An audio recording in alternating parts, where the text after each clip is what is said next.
Okay, GBH Labs ကနေကြိုဆိုပါရစေဒီနေ့မှာတော့ first impression တွေ unboxing တွေကြီးပဲလုပ်တာများနေပြီဆိုတော့ကျွန်တော် comparison တွေတစ်ခုရှင်းပေးထားပါတယ် comparison ထဲမှာ Samsung ရဲ့ A10s ရဲ့ Redmi 7ရဲ့နောက်တစ်လုံးအနေနဲ့ Vivo Y93 ရဲ့သုံးလုံးကို compare လုပ်ပေးမှာပါဘာဖြစ်လို့ဒီသုံးလုံးလဲဆိုတော့ဒီသုံးလုံးကဒီ similarity လေးတွေအများများတယ်ဗျာပထမဆုံးချက်ကသုံးလုံးစလုံးဒီ2သိန်းဝန်းကျင်နဲ့နေကြီးပဲဒုတိယတစ်ချက်ဒီသုံးလုံးစလုံးဒီ 720p plus display 6.2 inches display တွေနဲ့လာတယ်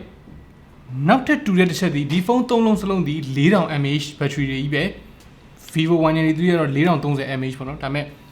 ပြောပလောက်ပါဘူး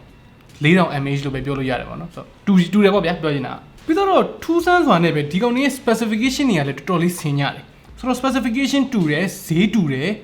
တော်တော်များများတူတဲ့ဖုန်းသုံးလုံးမှာ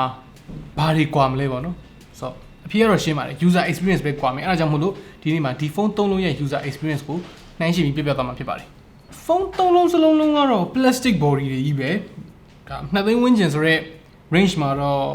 metal and glass တွေ stainless steel တွေအဲ့ဒါတော့လိုချင်လို့မရဘူးပေါ့နော်ဆိုတော့အဲ့ထဲမှာဒီသုံးလုံးထဲမှာ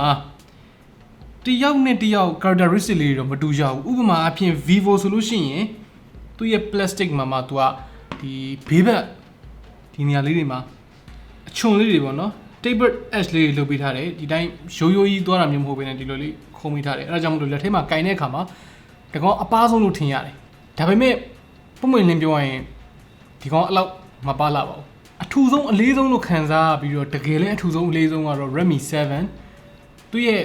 ခံစားချက်ကဘယ်လိုပြောမလဲနည်းနည်းလုံးဝိုင်းဝိုင်းလေးပေါ့နော် corner တွေအကုန်လုံးက rounded တွေဖြစ်နေတယ်နောက်ဘက် back cover ရောဘေးဘက်တွေရောအပေါ်ဘက်တွေရောအောက်ဘက်တွေရောအကုန်လုံးမှာ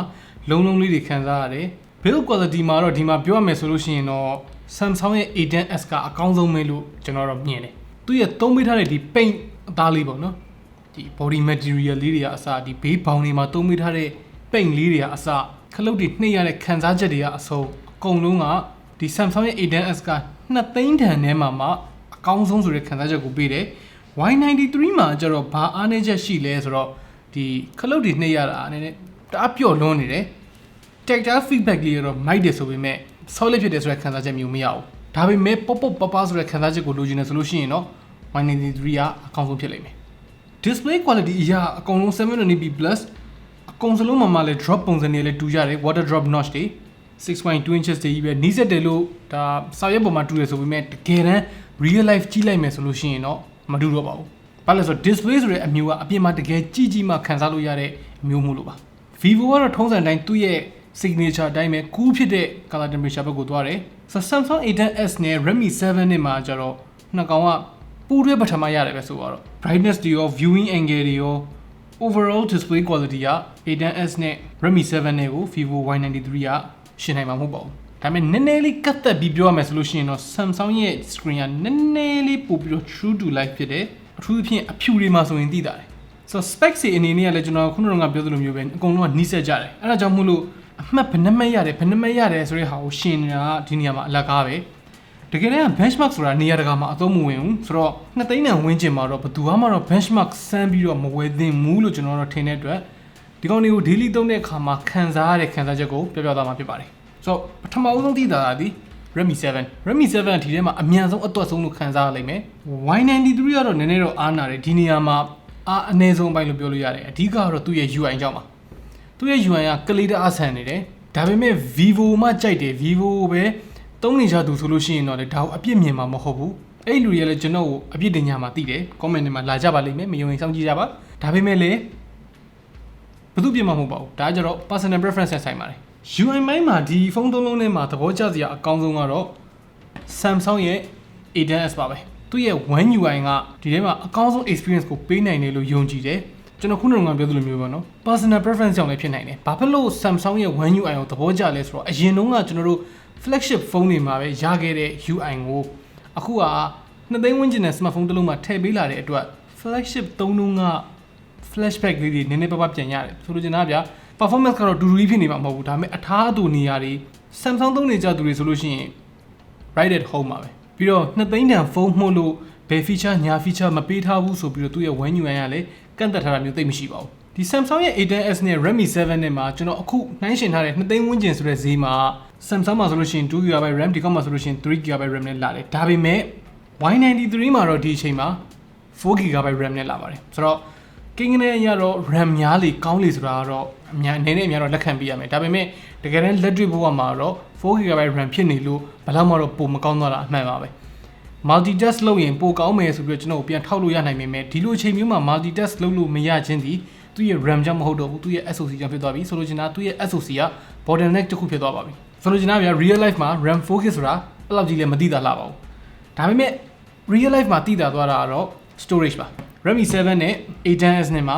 32GB ROM ပါမယ်ဒါပေမဲ့ Y93 မှာ 64GB ROM ပါမယ်ဆိုလိုချင်တာကတခြားသောနေရာတွေမှာရှင်းလို့မရရင်မရဘူးဒါပေမဲ့ RAM နဲ့ ROM နဲ့မှာတော့ဒီဖုန်းနှလုံးစလုံးထက်ဒီကောင်ကတဆင့်မြင့်နေတယ်အဲဒါကြောင့်မို့လို့ဈေးနှုန်းအတူတူတွေမှာတခြားနေရာမှာ Vivo Y93 ကမရှင်းနိုင်တာလည်းတိတ်တော့လည်းအပြည့်ပြောစရာတော့မဟုတ်ပါဘူး Okay so game ဆိုဖို့အတွက်ဒီဖုန်းသုံးလုံးလေးကကျွန်တော်တလုံးရွေးခိုင်းမယ်ဆိုလို့ရှိရင်တော့ Redmi 7ကိုရွေးပေးလိမ့်မယ်ဒါပေမဲ့ Redmi 7ကို game ဆိုဖို့အတွက်သုံးစေချင်တယ်ဆိုတဲ့သဘောမျိုးမဟုတ်ပါဘူးဒီသုံးလုံးလေးကပဲဝယ်နိုင်မယ်တလုံးရအောင်ရွေးပေးပါဆိုလို့ရှိရင်တော့ Redmi 7ကိုရွေးခိုင်းလိမ့်မယ်ဒါပေမဲ့ game ဆိုဖို့ဆိုလို့ရှိရင်2သိန်းတန်ဖုန်းတွေမဝယ်ကြပါနဲ့လို့ကျွန်တော်ဒီနေရာကနေပဲတောင်းပန်နေပါတယ်ဘာဖြစ်လို့လဲဆိုတော့ဒီတက်3-4,000 5,000ပို့သုံးလိုက်မယ်ဆိုလို့ရှိရင်ဒီတက်အများကြီးပိုကောင်းတဲ့ gaming experience ရနိုင်မှာပါဆိုတော့ game ဆော့မယ်ဆိုလို့ရှိရင်တော့နည်းနည်းလေးမမိုးလေးပို့စုလိုက်ပါ2သိန်းခွဲလောက်တော့သုံးပါ2သိန်းမှာတော့ game ဆော့ဖို့မစင်စားပါနဲ့ကိုယောဂကိုပတ်စံနဲ့ပေးဝယ်တယ်လို့ပါပဲ2သိန်းပေးပြီးတော့အားလုံးလိုချင်လို့မရဘူးအဲ့ဒီလိုချင်လို့မရတဲ့အထက်မှာ gaming experience ကထိတ်ဆုံးရပါပါတယ် okay ဆိုတော့ဘာကြံသေးလဲ camera နှလုံးပါတာချင်းတူတယ်တစ်လုံးက main camera တစ်လုံးက depth sensor ချင်းလည်းတူတယ်ဆိုတော့ပုံနေတာကြည့်လိုက်ကြပါဆိုတော့ပုံနေမှာ low light ပုံတွေကိုကြည့်လိုက်မယ်ဆိုလို့ရှိရင်တော့ A10s ကတိတိကျကျပိုမိုက်တယ်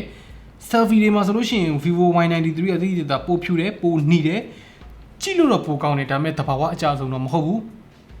ကိုအကြိုက်နဲ့ကိုပဲ okay ဆိုတော့ battery ဆိုတော့ battery နဲ့မှာ Redmi 7ရဲ့14 nanometer သုံးထားတဲ့ SoC ကြောင့်လားတော့မသိဘူးဒီကောင်က battery မခံဆုံးပဲအကုန်လုံးက 4000 mAh တူတူပဲဆိုရင်တော့မှ Redmi 7က battery မခံဆုံးပဲဆိုတော့ဒုတိယနေရာမှာရတာကတော့ Vivo Y93 ပထမနေရာကိုရတာကတော့ Samsung ရဲ့ A10s ပါဆိုတော့ကျွန်တော်အခုပြပြလိုက်တဲ့ result က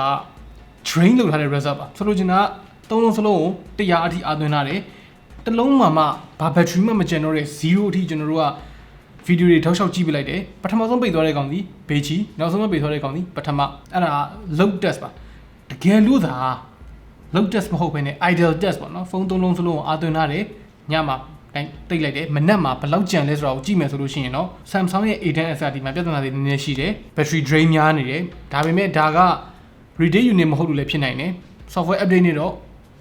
့ပြောင်းလဲသွားနိုင်ပါတယ်ဆိုတော့ battery မှာတော့ဘယ်သူအကောင်းဆုံးလဲလို့ပြောရင်တော့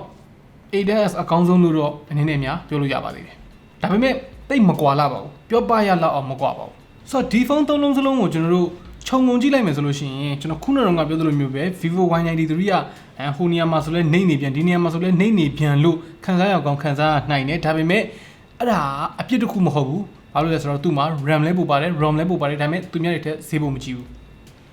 Redmi 7ကကြတော့လေတော်တော်များများမှာ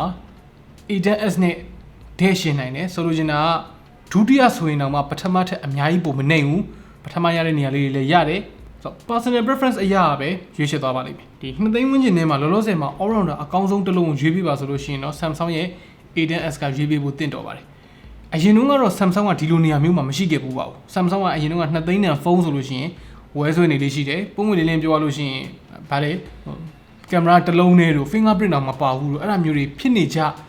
Samsung ကဒီနှစ်မှာတော့တော်တော်လေးကို competitive ဖြစ်လာပြီ screen size ကြီးကြီးလာပြီအရင်ကလိုမျိုး 480p display နဲ့လည်းမဟုတ်တော့ဘူး 720p လောက်တော့သူလည်းတက်လာပြီ 6.2 inches display လောက်လည်းဖြစ်လာပြီအရင်တော့ဘယ်လိုပြောရမလဲ Samsung ဆိုတဲ့ brand image ကြောင့်သူများတွေထက် price to performance မှာနည်းနည်းပိုနှိမ့်နေလေးရှိတယ်ဒါပေမဲ့လည်းအခုလိုအချိန်မျိုးမှာတော့အဲ့ဒီ gap ကတဖြည်းဖြည်းနည်းလာပြီဆိုတော့ဒီအချိန်မှာရွေးချယ်ဖို့အတွက်အသင့်တော်ဆုံးနဲ့ကျွန်တော် personally အကြိုက်ဆုံးကိုပြောပါဆိုလို့ရှိရင်တော့ A10s ဒါပေမဲ့ဒီဖုန်းသုံးလုံးစလုံးက2သိန်းဝန်းကျင်ထဲမှာတော့ဘယ်ဖုန်းကမှတော့မှားယွင်းနေရွေးချယ်မှုတခုတော့မဟုတ်ပါဘူးဆိုတော့ခင်ဗျားတို့ဆိုလို့ရှိရင်ရောဒီဖုန်းသုံးလုံးထဲမှာဘယ်ဟာကိုအကြိုက်ဆုံးလဲဘာကြောင့်လဲဘယ်ဟာကိုဝယ်ပြစ်မယ်လို့ထင်လဲအောက်က comment တွေမှာဝင်ရောက်ဆွေးနွေးကြလို့ရပါတယ်နောက်နေ့မှတွေ့တော့